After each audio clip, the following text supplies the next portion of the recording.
اور ان لوگوں کی طرح نہ ہو جانا جن کے پاس کھلے کھلے دلائل آ چکے تھے، اس کے بعد بھی انہوں نے آپس میں پھوٹ ڈال لی اور اختلاف میں پڑ گئے۔ ایسے لوگوں کو سخت سزا ہوگی اس دن جب کچھ چہرے چمکتے ہوں گے اور کچھ چہرے سیاہ پڑ جائیں گے۔ چنانچہ جن لوگوں کے چہرے سیاہ پڑ جائیں گے ان سے کہا جائے گا کہ کیا تم اپنے ایمان کے بعد کفر اختیار کر لیا؟ لو پھر اب مزہ چکھو اس عذاب کا، کیونکہ تم کفر کیا کرتے تھے۔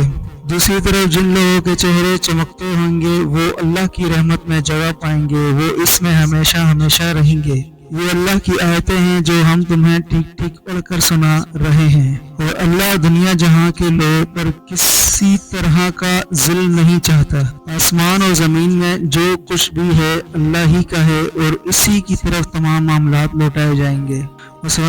مسلمانوں، تم وہ بہترین امت ہو جو لوگوں کے فائدے کے لیے وجود میں لائی گئی ہو۔ تم نیکی کی تلقین کرتے ہو اور برائی سے روکتے ہو اور اللہ پر ایمان رکھتے ہو۔ اگر اہل کتاب ایمان لے آتے تو یہ ان کے حق میں کہیں بہتر ہوتا۔ ان میں سے کچھ تو مومن ہیں مگر ان کی اکثریت نافرمان ہے۔ وہ تھوڑا بہت ستانے کے بعد سوا کچھ تمہیں کوئی نقصان ہرگز نہیں پہنچا سکیں گے، اور اگر وہ تم سے لڑیں گے بھی تو تمہیں پیٹھ دکھا جائیں گے، پھر انہیں کوئی مدد بھی نہیں پہنچے گی۔ وہ جہاں کہیں پائے جائیں ان پر ذلت کا ٹھپا لگا دیا گیا ہے، الا یہ کہ اللہ کی طرف سے کوئی سبب پیدا ہو جائے یا انسان کی طرف سے کوئی ذریعہ نکل آئے جو ان کو سہارا دے دے۔ انجام کار وہ اللہ کا غضب لے کر لوٹے ہیں اور ان پر محتاجی مسلط کر دی گئی ہے۔ اس کی وجہ یہ ہے کہ وہ اللہ کی آیتوں کا انکار کرتے تھے اور پیغمبروں کو ناحق قتل کرتے تھے۔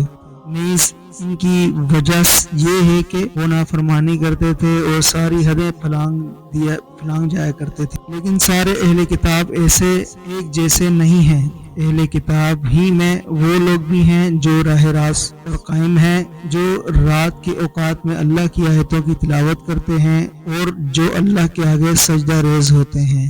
یہ لوگ اللہ پر اور آخرت کے دن پر ایمان رکھتے ہیں، اچھائی کی تلقین کرتے ہیں اور برائی سے روکتے ہیں اور نیک کاموں کی طرف لپکتے ہیں۔ یہ وہ لوگ ہیں جن کا شمار صالحین میں ہے۔ وہ بھلائی بھی کریں گے، اس کی ہرگز ناقدری نہیں کی جائے گی، اور اللہ پرہیزگاروں کو خوب جانتا ہے۔